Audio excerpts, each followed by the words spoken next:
नमस्कार, आप देख रहे हैं 4 PM और मैं हूं आपके साथ निधि तिवारी। 22 जुलाई से कांवड़ यात्रा शुरू हो रही है। कांवड़ यात्रा के शुरू होने से पहले ही उत्तर प्रदेश में कांवड़ यात्रा के रूट पर दुकानदारों और ठेले वालों के लिए अपनी दुकानों और ठेलों पर नेम प्लेट लगाना जरूरी कर दिया गया है। और योगी सरकार के इस फैसले ने राजनीतिक गलियारों में भूचाल ला दिया है। पूरे देश में इसको लेकर राजनीति तेज हो गई है, जिसके विरोध में विपक्षी दलों के साथ अब उनके खुद के सहयोगी दलों ने भी मोर्चा खोल दिया है। इसके साथ ही इस फैसले को लेकर देश की प्रमुख विपक्षी पार्टी कांग्रेस के साथ ही बीजेपी के मुस्लिम नेताओं ने भी अपने तरीके से इसका विरोध किया है। खास बात यह है कि एनडीए के प्रमुख सहयोगी जेडीयू, लोक जनशक्ति पार्टी रामविलास के साथ ही आरएलडी ने भी इस फैसले की आलोचना की है। पहले तो आरएलडी के प्रदेश अध्यक्ष ने ही इस फैसले पर टिप्पणी करते हुए आदेश को वापस लेने की बात की थी, लेकिन अब तो इसको लेकर जयंत चौधरी ने खुला विरोध दर्ज कराया है। यही नहीं, जयंत चौधरी तो बीजेपी द्वारा आयोजित सर्वदलीय बैठक में भी नहीं शामिल हुए। तो इस बैठक के बारे में आगे आपको बताएंगे। पहले जयंत चौधरी का योगी के इस फरमान पर बयान सुनिए। जैन जी, मुजफ्फरनगर का मुद्दा तो आपको पता ही है। सबसे पहला सवाल नेम प्लेट को लेकर, वो कोई मुद्दा तो है नहीं। प्रतिक्रिया आपकी। हमारा जो स्टैंड है इस इशू पे हमारे प्रदेश अध्यक्ष बोल चुके हैं, वही पार्टी का स्टैंड है। और जो कावड़ लेके जाते हैं उनकी सेवा में सभी लोग लगते हैं। ना तो कावड़ लेके जाने वाला व्यक्ति कोई पहचान करता है, जो सेवादार है उनकी वो एक आशीर्वाद की तरह वो प्राप्त करते हैं, ग्रहण करते हैं और आगे चलते हैं अपने काम।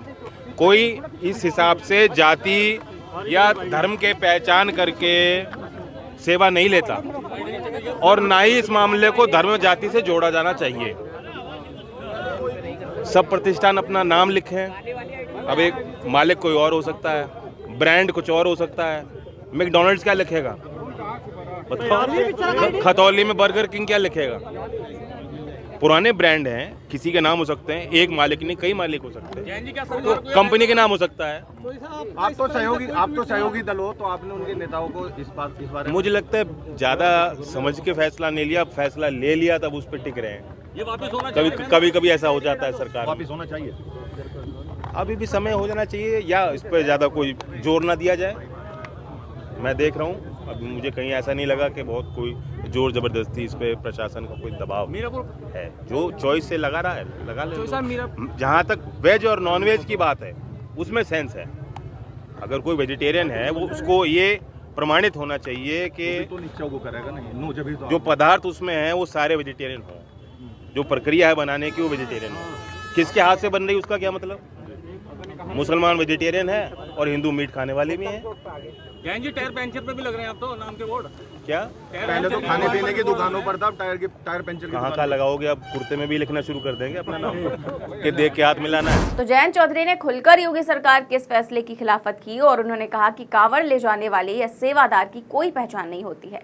धर्म या जाति के पहचान करके कोई सेवा नहीं लेता। इस मामले को धर्म और जाति से भी नहीं जोड़ा जाना चाहिए। उन्होंने सरकार के फैसले पर सवाल उठाते हुए कहा कि सब अपनी दुकानों पर नाम लिख रहे हैं, मैकडॉनल्ड्स और बर्गर किंग क्या लिखेगा? सरकार ने ये फैसला ज्यादा सोच समझकर नहीं लिया है। कहाँ नाम लिखे कि आप कुर्ते में भी नाम लिखना शुरू कर दें, ताकि देखकर ये तय किया जा सके कि किससे हाथ मिलाना है या किससे गले लगना है। इस तरह की बात करके उन्होंने साफ तौर पर संदेश दिया कि वो इस फैसले में योगी सरकार के साथ नहीं है और बिल्कुल अलग राय जो है वो उनकी दिखाई दी। वहीं जयंत चौधरी से पहले नीतीश कुमार की पार्टी ने भी योगी सरकार के इस फैसले की कड़ी निंदा की थी। जेडीयू के प्रवक्ता केसी त्यागी ने इस फैसले की फिर से समीक्षा करने की मांग की थी। उन्होंने कहा था कि ऐसा कोई भी आदेश जारी नहीं किया जाना चाहिए जिससे समाज में सांप्रदायिक विभाजन पैदा हो। इसके अलावा लोक जनशक्ति पार्टी रामविलास के चिराग पासवान ने भी इस आदेश की निंदा की। चिराग ने कहा कि वो जाति या धर्म के नाम पर भेद किए जाने का कभी भी समर्थन नहीं करेंगे। ये पहली बार है कि जब किसी मुद्दे को लेकर एनडीए में सरकार के गठन के बाद इतने ज्यादा मतभेद दिखे हों और इतनी ज्यादा खटास दिखी हो। खास बात यह है कि ये खटपट भी केंद्र के फैसले से नहीं बल्कि एक राज्य सरकार के फैसले से दिख रही है। और एनडीए के सहयोगी प्रमुख सहयोगी दल ही सरकार से इस आदेश को वापस लिए जाने की मांग कर रहे हैं। और अब बड़ी खबर एक ये भी निकलकर सामने आई है कि संसद सत्र से पहले बीजेपी ने सर्वदलीय बैठक बुलाई है और इस बैठक में एनडीए के सहयोगी जीतन राम मांझी और जयंत चौधरी नहीं पहुंचे हैं। जी हाँ, ये ब्रेकिंग न्यूज देखिए लिखा हुआ है, सर्वदलीय बैठक में नहीं पहुंचे मांझी और जयंत। संसद सत्र से पहले सर्वदलीय बैठक आयोजित हुई। केंद्रीय संसदीय कार्य मंत्री किरेन रिजिजू ने बैठक की। लगभग सभी राजनीतिक दलों के नेता बैठक में पहुंचे, लेकिन जीतन राम मांझी और जयंत चौधरी इस बैठक में नहीं पहुंचे हैं। तो संसद के बजट सत्र से पहले रविवार को मोदी सरकार ने सर्वदलीय बैठक बुलाई। बैठक में कांग्रेस ने डिप्टी स्पीकर पद की मांग रखी। इतना ही नहीं, बैठक के दौरान विपक्षी दलों ने नीट पेपर लीक, बिहार और आंध्र प्रदेश को विशेष राज्य का दर्जा देने समेत तमाम मांगों को उठाया।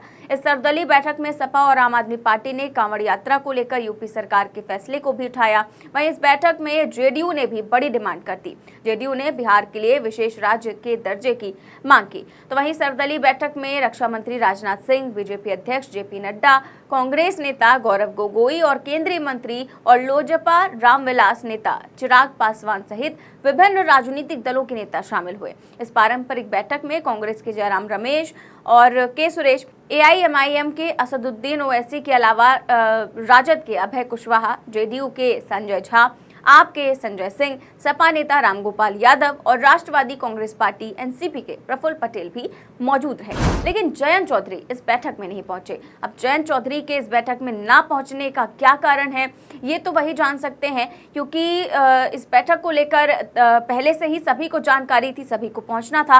और जयंत चौधरी जो है वो मीडिया के सामने बाइट देने तक पहुंचे, लेकिन इस बैठक में नहीं पहुंचे। इसको लेकर अब सवाल खड़े हो रहे हैं, क्योंकि लगातार योगी सरकार के फैसले का जिस तरह से विरोध हो रहा है, चाहे विपक्ष हो, चाहे वो एनडीए के सहयोगी दल हों, कोई भी इसके समर्थन में नहीं है और तमाम लोग इसको लेकर बयानबाजी भी कर रहे हैं।